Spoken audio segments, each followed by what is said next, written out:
Posing! Music references and broken English. Yes, my friends, after so long, I'm covering Jojo's Bizarre Adventure. Just in time, too, since this year is the 30th anniversary of what some may call series creator Hirohiko Araki's magnum opus. And since its release in 1987, the series has become a major hit for Araki, with the manga selling over 100 million copies, the series getting several spin-offs as well as merchandise, and of course, adaptations up the ass, including an upcoming live-action film based on Part 4 said to be released later this year. But for the longest time, an adaptation in anime form never materialized. Not sure why that was, but the closest we got prior to the 2012 anime was a series of OVAs adapting Part 3, and an animated film adapting Part 1 Phantom Blood that was released to celebrate the 20th anniversary, the latter being so bad that even Araki, the goddamn creator of JoJo's, hated it and went so far as to prevent the film from ever getting a home media release. Yep, it was that bad. Hell, not even the poster was that good. That was Jonathan and Dio? Are you serious? Oh, and hi, traced post of Joseph. How are you doing on this plagiaristic day? So 5 years pass, and at the 25th anniversary celebration, we finally get an announcement for an anime adaptation of the series, which is what I'll be looking at today. Now, since JoJo is a big series, and since I don't want to burn you out like I did with the Pokemon Movie Marathon, I'm going to space these out throughout the year to try and prevent that from happening. So for now, I'm going to cover Part 1 Phantom Blood, and then cover Parts 2 and 3 later in the year. As for Part 4, I will try to cover that next year, but we'll see what happens. Until then,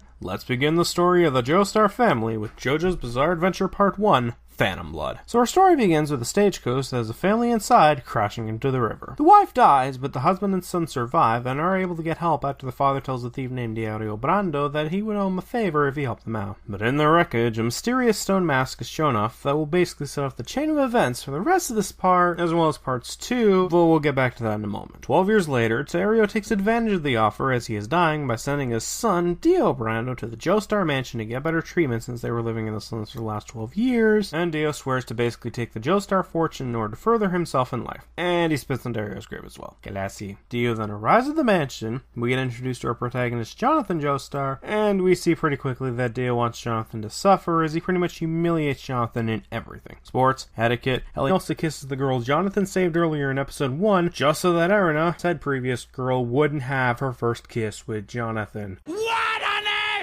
Dio and Jonathan fight after that, some blood is spilled, and the stone mask basically reacts to it. Yeah, I should probably explain what this is now, shouldn't I? Basically, the stone mask transforms the wearer into a vampire after blood hits it, and for some cases, like Dio, they become superhuman. The reason for the creation is explored upon in later parts, but for now, that's its basic purpose. Speaking of which, as Phantom Blood goes on, Dio becomes a vampire thanks to this mask and encounters Jonathan numerous times until their final encounter on the ship, where Dio is nothing but a head, and they both, quote-unquote, die. Well, hey, at least Jonathan doesn't have to pay alimony to his wife. And you want to finish that sentence, Greninja?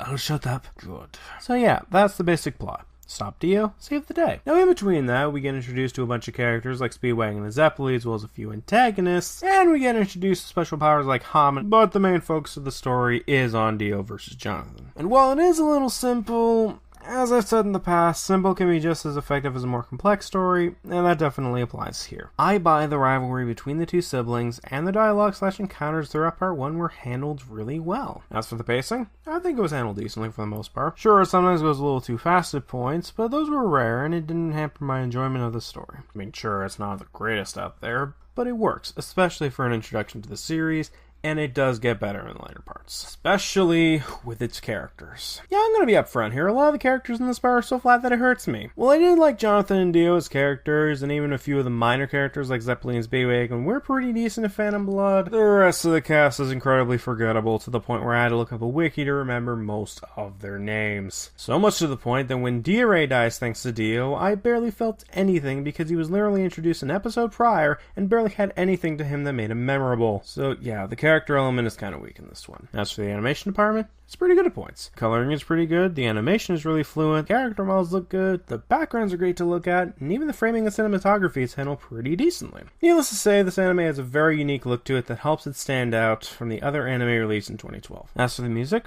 really well done. The background music is pretty memorable, the ending theme is really catchy to listen to, and that opening is friggin' sweet. Not only really catchy, but the amount of energy it has to it makes me want to scream the Sonochi part when it gets to that point in the song. It's like a chant, I can't help it. Voice work is also handled pretty well in both Japanese and English versions, so not much to complain about in terms of this element. Overall, the audio is pretty good, but I think now's the time to wrap this up. Overall, while Phantom Blood does have a few issues to it, such as its pacing and characters, the rest of the arc is pretty good, and I do recommend it if you're looking to get into the Jojo series, because despite its flaws, this series does get a lot better as the arcs go on. And we'll see some of those improvements in JoJo's Bizarre Adventure Part 2, Battle Tendency. But again, that's for later in the year. So that concludes this review.